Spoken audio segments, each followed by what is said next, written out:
Hello friends, welcome to Del Soccer. My name is Delali Frank and this is News Daily, where I serve you with all the major trending news in the last few hours. In today's edition, we're going to talk about a couple of things. We'll talk about a Ghanaian club who has made it to the semi-finals of the CAF Confederations Cup for the first time in 20 years. I'm talking about Dreams FC. We'll talk about the story of Dreams FC, the job that the team has been able to do. We're also going to look into Ghanaian players and their performance over the weekend. And we'll wrap up with other conversations as far as football is concerned. As usual, my name is Delali Frank. If this is your first time, hit on the subscription button and let's build this community together. But without wasting much time, let's get straight into today's news.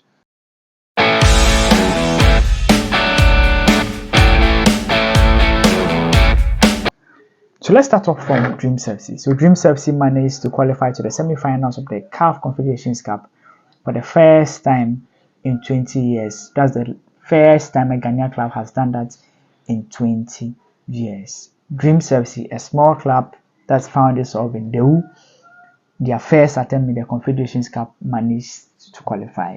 It started like a dream. I was with the club, so I know what I'm talking about.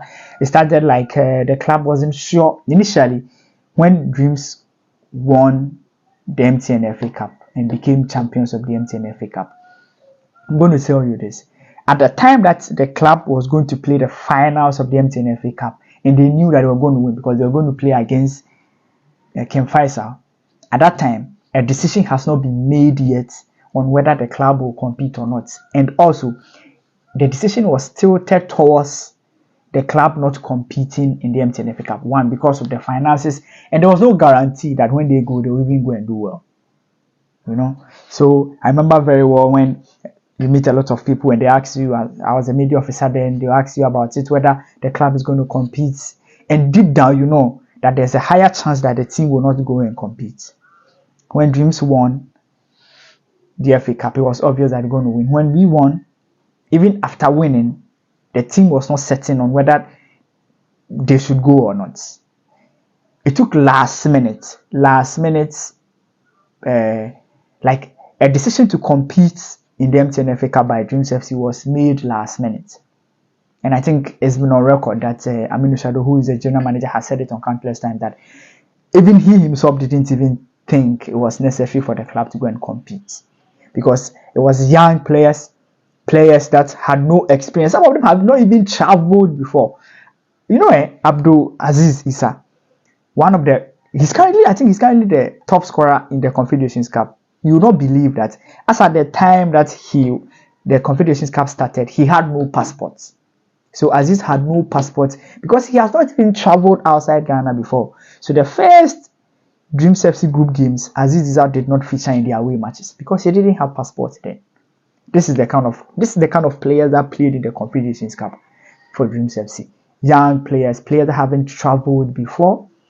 The story of Dreams FC and what they've been able to do is a representation of the club and what they stand for. Punching above their weight and being over ambitious. And that's something that working with the club I learned. Everybody in the club is ambitious and they don't settle for less. They go for it and they have individuals that will give everything within themselves to succeed. And I said it on countless times. And sometimes I wish I had video recordings of when Dreams FC went into the FA Cup, the Confederations Cup. I knew that they were going to do well because of a few things. One, the character of the people at the club, and then their head coaches and the technical team. Karim Zito, very experienced manager on the African continent. Very experienced, has won the Confederation, has won the Under-20 Wafu, gone ahead to win the AFCON for the Under-20. Very experienced coach. Understands the African terrain and knows how to get his boys to do the job when it matters most. That was the kind of manager Dreams FC had. So I knew that they were going to do well. And then there's assistant coach Wilfred Drummond, one of the managers in Ghana who have sticked and become loyal to Karim Zito.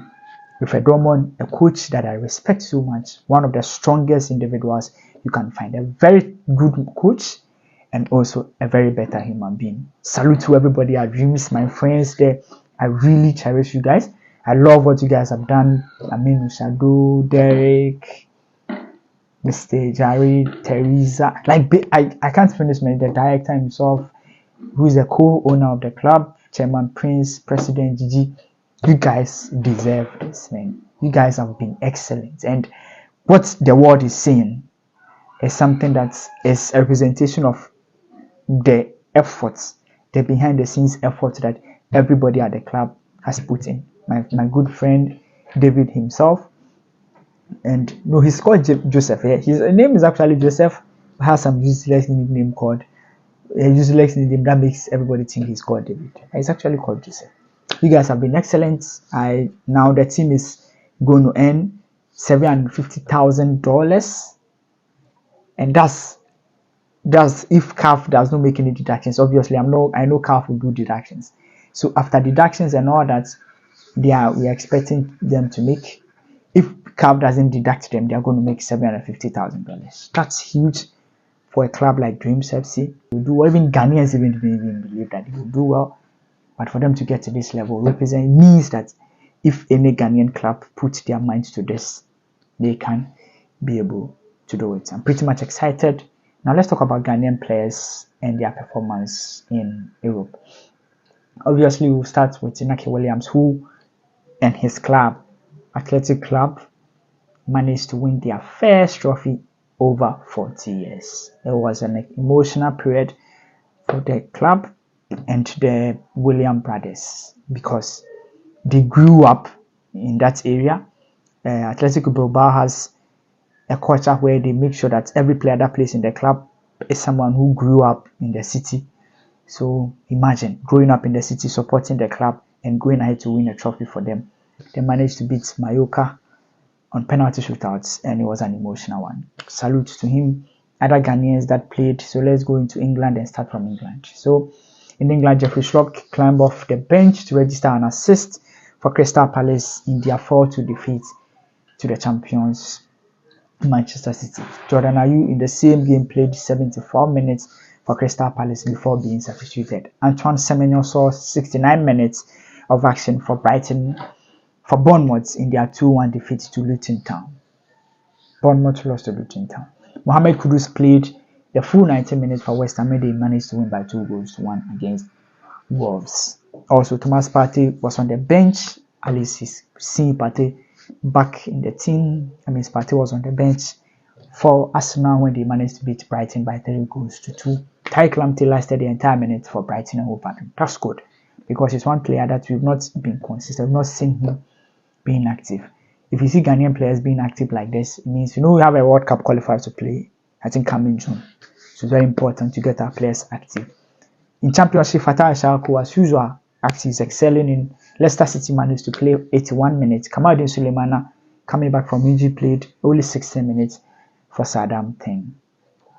We go to Spain. As I told you, Spain, Inaki Williams and his brother managed to win their first trophy against Mallorca on Saturday, which is a very good news. In France, Abdou Saleh Samed played 46 minutes for Lens in their draw against Le Havre. In that same game, Andre Ayew played 74 minutes for his club.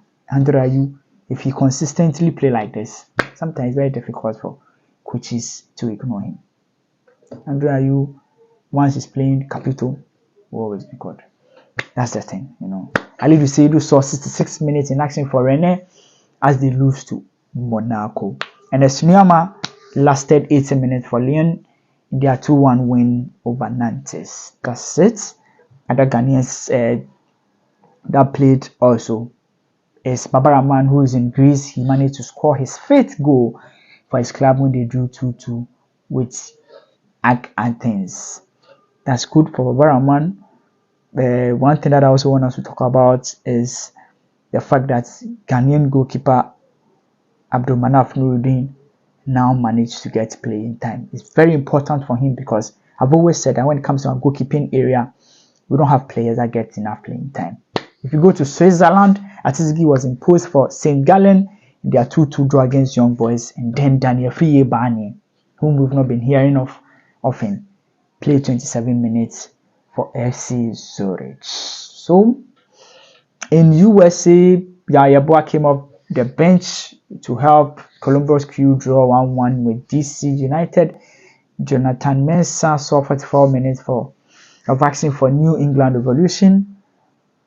and when they played against Charlotte, Joseph Pinsu played 90 minutes for LA Galaxy as they lost 2-1 to rivals Los Angeles FC in a derby. That's it. Asamoah's All Regional Championship. The press conference is going to be held tomorrow. We are obviously going to be there to bring you any updates that you need to know. We talked about Dreams FC, their journey, their money, what they're going to make, what this means to the club. We talked about Ghanaian players in Europe and their performance. And also, we talked about what this means for other Ghanaian clubs. As usual, my name is Delali Frank. Until we meet again, bye-bye for now.